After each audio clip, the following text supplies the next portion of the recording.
We've been studying head impact biomechanics here at UGA for several years. This helmet is instrumented with accelerometers that you can see in the empty space of the helmet, the red circles. Those circles are accelerometers that stay in contact with the head and measure head impact severity, frequency, and location. When would y'all use this helmet? Does somebody wear it during practice, or how is it used? Yeah, so we fit the helmets with the sensors at the beginning of the season, and they wear it throughout the whole season. So practices mainly, and we can monitor them in real time. So there's a sideline system where we can see the head impacts coming in as they happen. Does every player use one like this? Or? Not every player. We can only fit players that wear Rydell helmets, and they have to consent to the research, so they have to be willing as well. Does it send data directly to a computer, or is it something y'all take out, like a chip y'all take out of the helmet? How does that work? It sends the data over radio frequency, so we see it at the computer right when it happens. Is there a time where y'all see some data and they're like, whoa, he needs to come out right now? Or? Yeah, we try to look at the data as a whole, so a pattern over some period of time. And what we've done is we've built profiles that we give to the sports medicine staff to identify players that are exhibiting what we call risky head impact biomechanics, patterns of head impacts that we think might put them more at risk, such as having a high percentage of head impacts that are severe or a high percentage of head impacts that occur to the top of the head, which we consider to be the most dangerous location. And what do y'all, what are y'all reading exactly on the sideline? Just, does it send y'all signals of impact, like how hard an impact is, or does it actually read the brain? I mean, what does it do? It doesn't read what is happening to the brain. It reads what's happening to the head, which we can somewhat infer based off that severity, what is happening to the brain inside the skull. But it is one limitation of it. So what we're seeing on the sideline is a head form with an arrow that indicates the location and the magnitude. And within a single session, you can see a pattern of head impacts. So you can see if they're clustering around a certain spot, or if they're all over, or just how many they're sustaining within a single event. And then when we take the data as an export, so not real time in practice, we can look at it over a preseason, so during camp. We can look at it over different practice types. We can look at it over different play types, different drills. And we've learned a lot about the sport of football and improved safety quite a bit in football using these data. You might have mentioned it, but how long has this helmet actually been used by Georgia's team? We used these sensors in the 2013 and 2014 seasons. Okay. And how much has it helped, diagnose and keep people safe? I mean, has it come a long way, I guess, in those past, 5 years now? Right. So we haven't come a long way, really, in being able to diagnose concussion with it. I think that was the original pipe dream. And that would be ideal, right, if they got hit at a certain threshold that we could say there's a good chance that they got a concussion. But what we found is that players take mostly mild hits, but they can also withstand pretty severe hits without any clinical consequence. And if we followed the data, we'd be evaluating and pulling players all the time that weren't actually impaired in any way. So we haven't been able to do much there, but we have identified certain features of the sport that result in higher frequency or harder head impacts.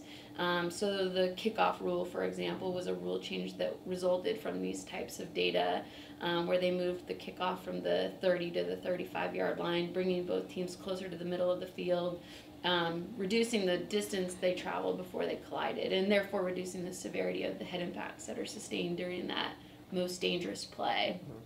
From a concussion standpoint, we haven't learned, like I said, a lot about thresholds, but we have learned that density of head impacts, or the number of head impacts that you sustain before a concussive event, seems to play into your risk for injury. If you're getting hit all the time, it seems to put you more at risk for getting concussed. Right. And that's really all we've been able to learn so far, but that's huge, right? That's a big deal. But it seems so individualized. And that makes sense, too, that everyone's threshold is different, and there's a lot of individual factors that make that a moving target.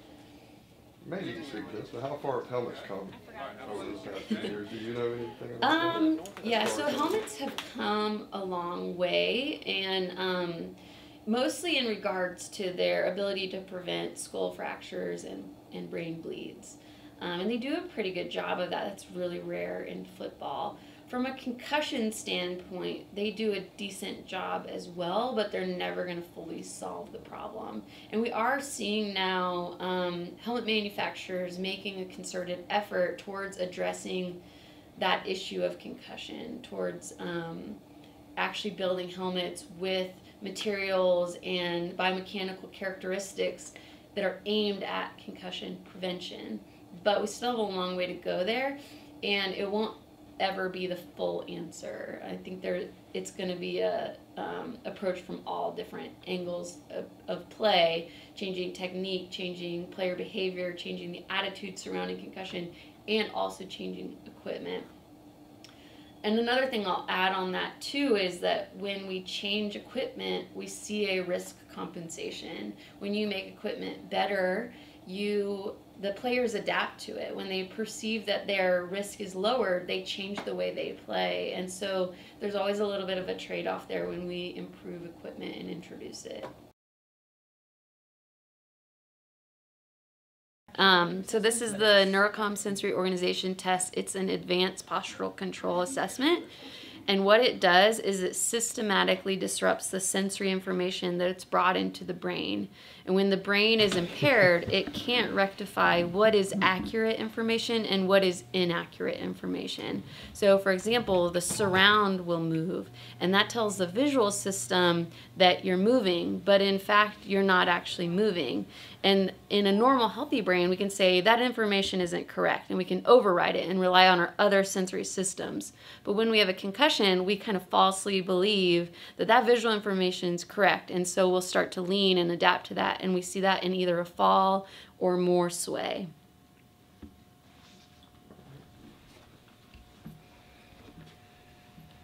I'm Rob Lionel. I'm assistant professor in the Department of Kinesiology.